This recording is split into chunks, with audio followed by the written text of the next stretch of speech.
ভগবান ভক্তের বোঝা মাথায় বয়ে বেড়ায়। গীতার শ্লোক আছে না, অনন্য চিন্তয়ন্ত মাং যজন পর্যপশ্বতে তেষ্টা নিত্যাভিযুক্তানাম যোগক্ষেয়ম বহম। এই যোগক্ষেয়ম বহম মানে ভক্তের বোঝা ভগবান মাথায় করে বয়ে বেড়ায়। প্রমাণ আছে, ভালো করে শুনবেন মা। এক ভক্ত ছিল বাবা, স্কুলের হেডমাস্টার।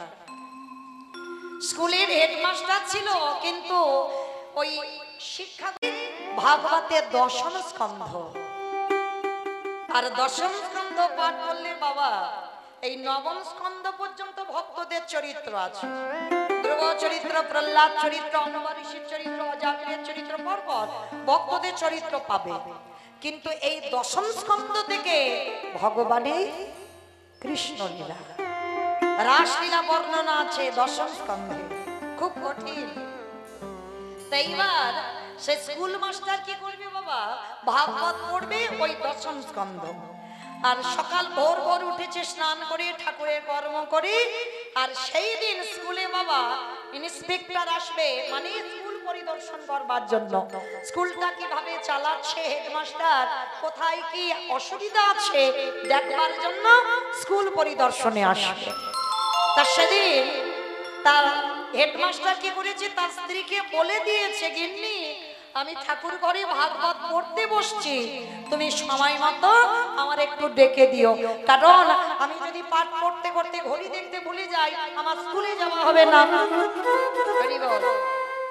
ভগবানের নাম ভজন করলে তাদের কি গতি হয় দেখো, ভগবানকে ভালোবাসলে তাদের কি দশা হয় দেখো। তো সেই স্কুল মাস্টার ভাগবত পড়তে পড়তে বাবা এমন ডুবে গেছে ভাগবতে, সে স্কুলের টাইম চলে গিয়ে বাবা বিকাল গড়িয়ে গেছে। আর ওদিকে বাবা স্কুল পরিদর্শনে বাবা ইন্সপেক্টর চলে এসেছে। তা ভগবান মন্দিরে বসে বসে ভাবছে, আহা দেখেছে আমার ভক্ত আমার লীলাতে একেবারে ডুবে গেছে, খেয়াল নেই স্কুলে যেতে হবে। ভক্তের কাজ আমি একটু নিজে হাতেই করে দিয়ে আসি। আমারে ভগবান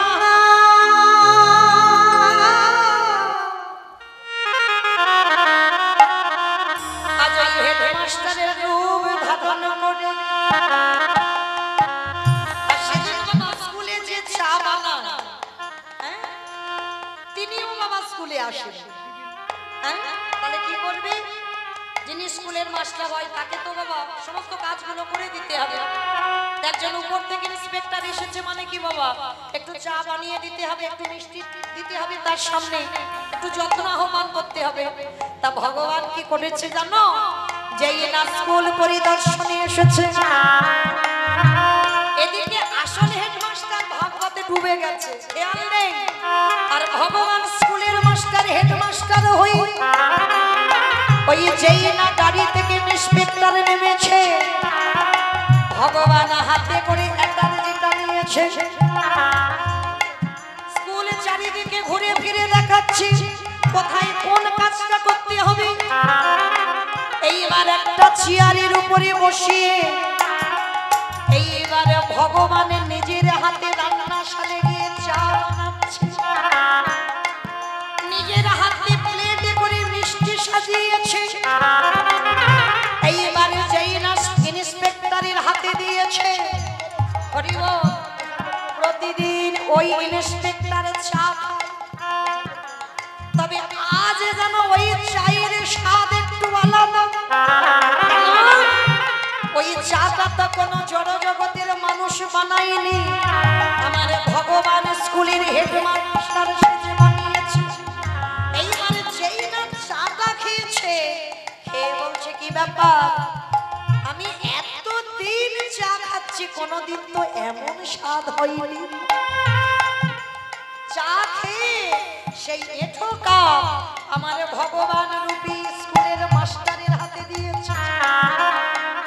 আমার ভগবান নিজের হাতে এঁঠো কাপ ধুয়ে দিল। এই এইবার স্কুল পরিদর্শন করে এইবার আবার গাড়িতে তুলে দিল, চলে গেল। আর এদিকে যখন ভাগবত পড়তে পড়তে বাবা চেতনা এসেছে, তখন বাবা বিকাল হয়ে গেছে, একেবারে ঘড়ির কাঁটা 4টে হয়ে গেছে। তার মানে কি বাবা, আর কি চাকরি থাকবে বলে মনে হয়?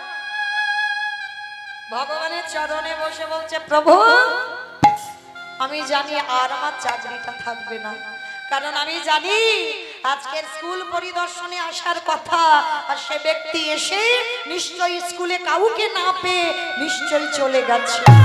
হরি বল। বাবা কি জানি কি মনে হলো, একবার দেখেই আসি। আর যিনি এসেছিলেন গাড়িতে করে স্কুলের সেই ইন্সপেক্টর এসে বাবা কিছুটা দূরে গিয়ে আবার কি মনে হলো, আবার ফিরে এসেছে। হরি বল। আর আসলে হেডমাস্টার এসে একেবারে ষষ্ঠাঙ্গে চরণে পড়ে গেছে। কি তুমি আমার পায়ে ধরছো কেন, কি হয়েছে তোমার? এমনি কি পায়ে ধরছে? আমার চাকরিটা আপনি নেবেন না, আমার সংসারে বড় অভাব, আমি আমার একটা সন্তান আমার স্ত্রী থাকে, চাকরি যদি চলে যায় আমি কি করে সংসার চালাবো? আর সেই ইন্সপেক্টর সে তো অবাক হয়ে যাচ্ছে, এটা তুমি কি বলছো? তোমার চাকরি নেব কেন আমি? তুমি আমার এত সুন্দর ঘুরে দেখালে, আর কত সুন্দর তুমি চা বানিয়ে দিলে, কত সুন্দর করে আমায় মিষ্টি খাওয়ালে, আর এটা তুমি কি সব বলছো? অবাক হয়ে গেল স্কুলের মাস্টার, এটা কি করে সম্ভব? আমি তো স্কুলে আসিনি, আমি তো ভাগবত পড়তে পড়তে আমি ভাগবতে ডুবে গিয়েছিলাম, মানে সেই সকালবেলা বসেছি আর 4টে বেজে গেছে, আমার কোনো খেয়াল ছিল না, আমি তো আসন থেকে উঠিনি। তাহলে ইনি বলছে আমি কি করে চা করে দিলাম? ইন্সপেক্টর বারবার বলছে আমি কি চোখে ভুল দেখলাম? আমি নিজে দেখেছি, তুমি নিজের হাতে কর্ম করে দিয়েছো, যাও গিয়ে রান্নাঘরে দেখে এসো তুমি নিজে চা করেছো। এইবার আসলে হেডমাস্টার যেই না ঘরে ঢুকলো, চারিদিকে ছড়িয়ে গেল কৃষ্ণ অঙ্গ মন্দিরে যে গন্ধ হেডমাস্টারের নাকে আসে, সেই গন্ধ আজ ওই যে স্কুলের রান্নাশালে। আর বুঝতে দেরি হলো না, জানতে দেরি হলো না, ওই হেডমাস্টার ইন্সপেক্টরের চরণ দুটো ধরে কেঁদে বলল, হে দয়াময় তুমি বড় ভাগ্যবান, এতদিন আমি তার সেবা করি আমি তারে দেখা পেলাম না, আরে তুমি আজ আমার স্কুলে এসে সাক্ষাতে তুমি দর্শন ও যে ভক্ত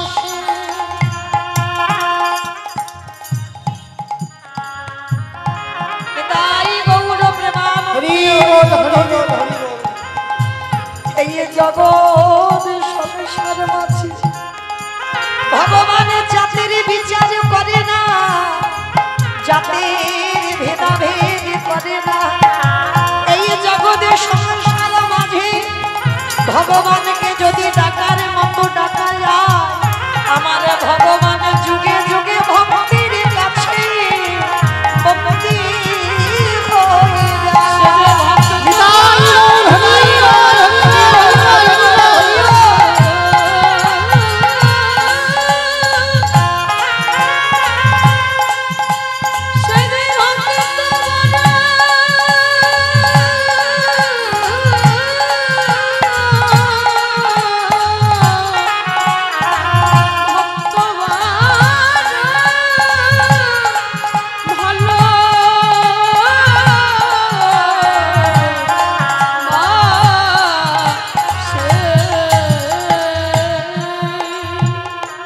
চরণ দুখানা ধরে বললেন, আর আমি এই মাস্টারি করব না। যে স্কুলের মাস্টারি করে আমার গোবিন্দকে নিজের হাতে চায়ের এঁঠো বাসন মাজতে হলো, নিজের হাতে গোবিন্দকে চা বানাতে হলো, আমি আজকে থেকে এই চাকরি করব না, আমি সংসারে ত্যাগ করে আমি চলে যাব মধু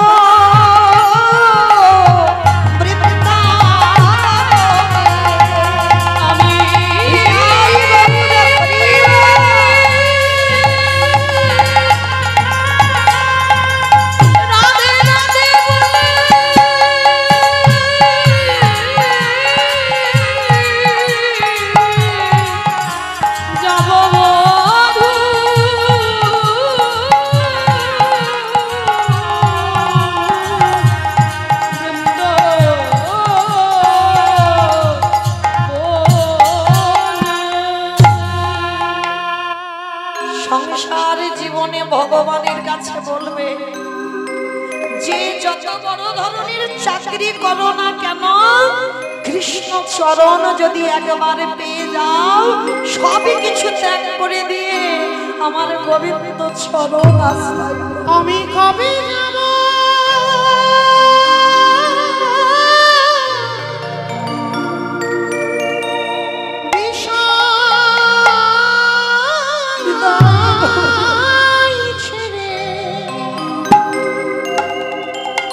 ওই মধুরী বৃন্দাবন। আর ভালো লাগে না প্রভু কৃষ্ণ নামে কাঁদবে কাঁদবে, তোমার চরণ আমার পোড়া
কৃষ্ণ নামের নামাবলী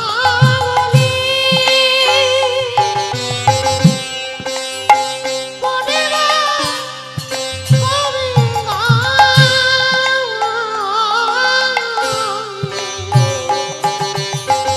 ওঠে কবি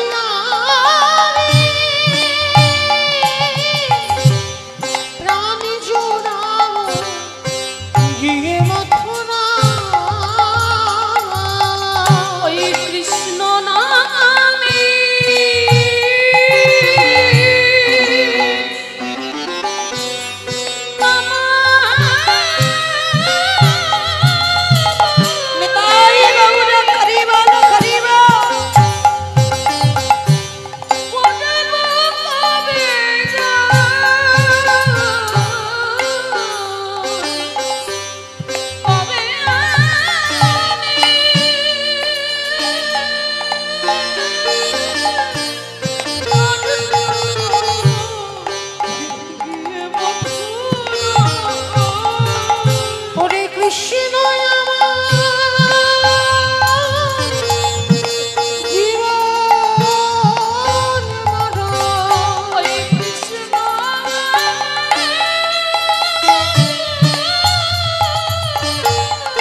কবে পাব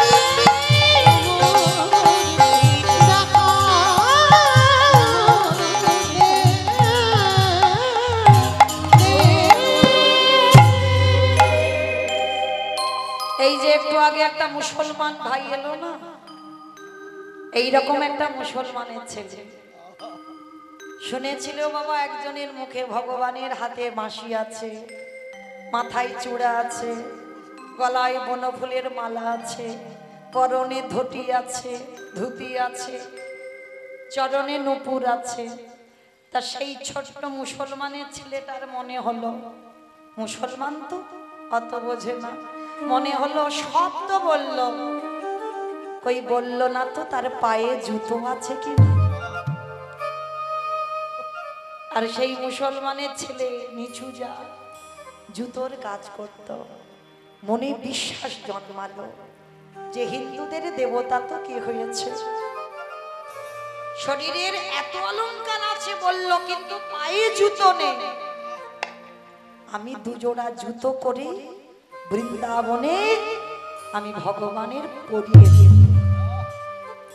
নিজের হাতে ওই পরনে ধুতি দিয়ে জুতো বানিয়েছে, চামড়া দিয়ে নয়, কোমরের ওই ধুতিটা দিয়ে জুতো বানিয়ে সেই ছোট্ট মুসলমানের ছেলে ছুটে গেল বৃন্দাবন। আর বৃন্দাবনে গিয়ে বাঁকে বিহারী লালের মন্দিরের দরজা তখন বন্ধ। পূজারীকে বলল, পূজারী একবার আমার মন্দিরে যেতে দাও না গো। আমাদের গ্রাম থেকে একজন এসেছিল বৃন্দাবনে, আর বৃন্দাবনে বাঁকে বিহারী লালকে দেখে বলল তার মাথায় চূড়া আছে, হাতে বাঁশি আছে, গলায় বনফুলের মালা, পরনে ধুতি, কোমরে ধুতি, পরনে ধুতি, চরণে নূপুর, সব বলেছে, কিন্তু জানো আমার বঙ্ক বিহারীর চরণে দুটো জুতো নেই। তুমি জানো ও তো মাঠে গরু চড়াতে যায়, আর যদি চরণে ব্যথা লাগে দাও না একটু মন্দিরের দরজাটা খুলে আমি একটু দেব পরিয়ে। এই যখনই পূজারী বুঝতে পেরে গেল মুসলমান, মুসলমান নিজ জাতি ছোট জাত, তাকে আর মন্দিরে ঢুকতে দেয়, দূর করে তাড়িয়ে দিচ্ছে, বেরিয়ে যা, দূর হয়ে যা।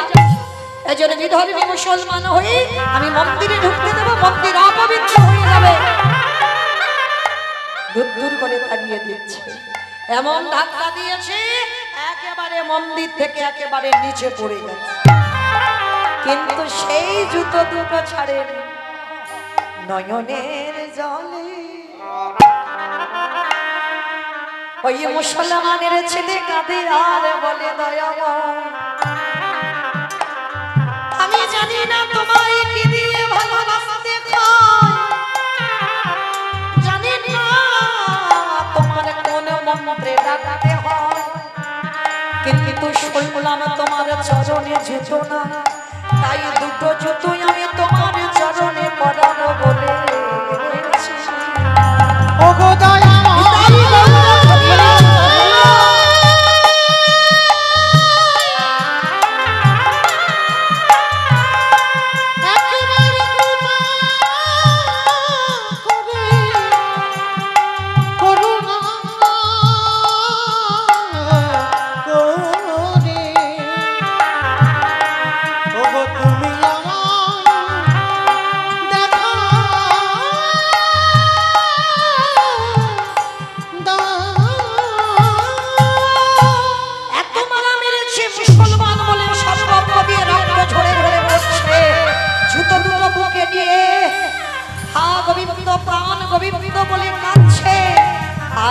মন্দিরের বিগ্রহ থাকতে পারে, ভগবানের জাতি বিচার হয় না, কে মুছি সুচি বিচার করে না, মন্দিরে পাথর রূপ ত্যাগ করে বন্ধু হয়ে ছুটে এলো সেই মুসলমান ভক্তের কাছে।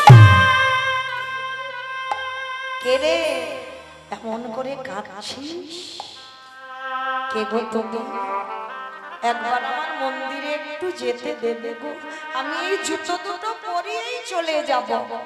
এই মন্দিরে যেতে দেয়নি তো কি হয়েছে, তুই আমার পায়ে পরিয়ে দে। তাহলে কেন? মুসলমানের ভক্ত বলছে কেন তোমার পায়ে পড়াবো, আমি তো মন্দিরে আমার এই গোবিন্দকে পড়াবো বলে এনেছি, তোমার পায়ে নয়। বলে আরে বাবা তোকে তো মন্দিরে ঢুকতে দেবে না, ওই জন্য আমার পায়ে পড়িয়ে দে, একই কাজ হবে। বলে না, একান্ত যদি তুমি আমার হাতে জুতো পরতে চাও, সেই রকম ভাবে হাতে বাঁশি, মাথায় চূড়া, গলায় বনফুলের মালা, চরণে সোনার নুপুর, তুমি সেইভাবে আমার সামনে একবার দাঁড়াও, তারপরে এই জুতো তোমার চরণে পরাইয়ে দে।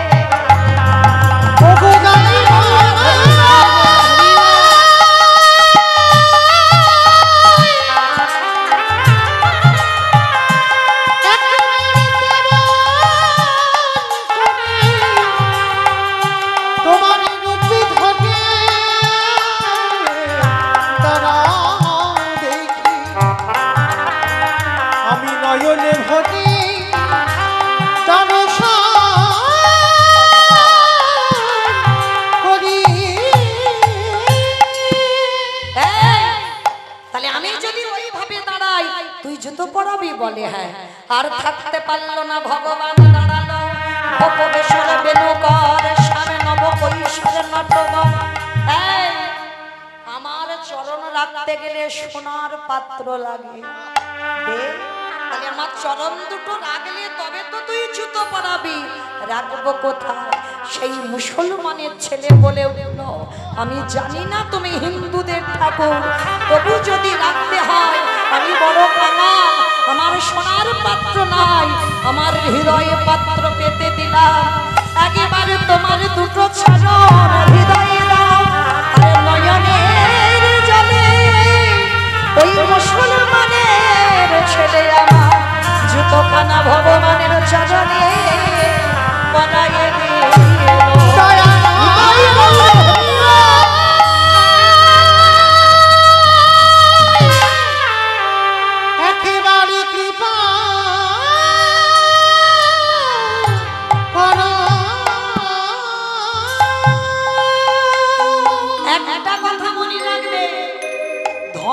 সম্পত্তি থাকলে তাদেরকে ধনী বলে না, তাহলে ধনী কাদের বলবে? শুধু ধন থাকিলে হয় না ধনী, কৃষ্ণ ধন যার নাই হিয়া,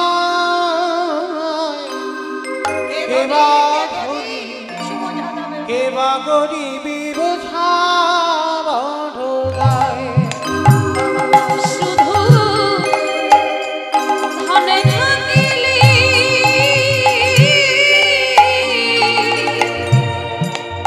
হয় না ধনী, যে কৃষ্ণ নামে কাঁদতে না পারে আছে যা, কেবা ধনী কেবা গরিব বোঝা হও না যত বুঝিলে না সবাই একই জায়গায় যাবো, সবাই ও তোর শ্মশানে ঘাটে একই সাজা, বুঝিবি সেদিন কেমন মজা তারে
প্রভুকে ডাকতে হবে। নদিয়ার মানুষ ছুটে গেল সচিমার ঘরে, আর ঘরে গিয়ে ডাক দিল, প্রভু এবারে জাগো, ওঠো ওঠো গোরা চাঁদ, নিশি পাহাড়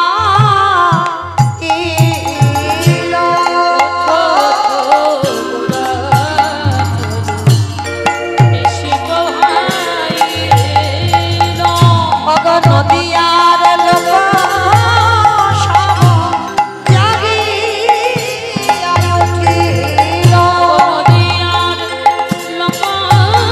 সব জাগিয়া উঠিল। ময়ূর ময়ূরী নাম কোকিলের ধ্বনি, ময়ূর ময়ূরী নাম অবগত সুখে নিদ্রায় গৌর গোমনি।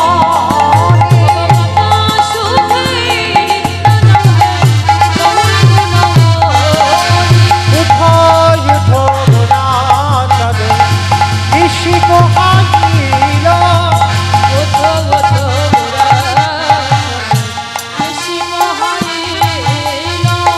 ওঠো নয়ন ভেলা, আর কমাল প্রকাশ, ওঠো নয়ন ভেলা,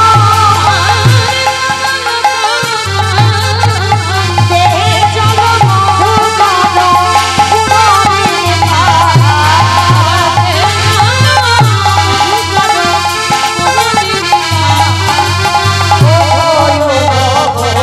চাঁদ, নিশি পোহাইল।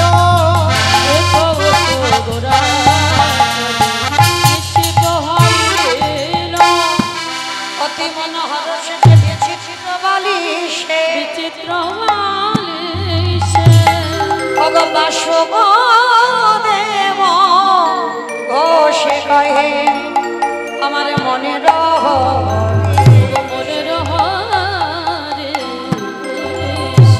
বাসুদেব ঘোষে কহে এইবারে লীলা প্রকাশ হল। বাসুদেব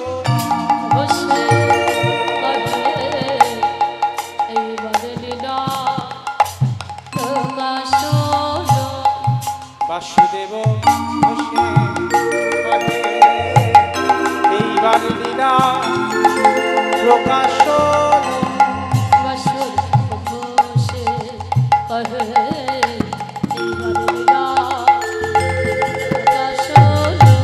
বাসুদেব ঘোষে কহে এইবার লীলা প্রকাশ হল। বাসুদেব ঘোষে কহে এইবার লীলা প্রকাশ হল। বাসুদেব ঘোষে কহে এইবার লীলা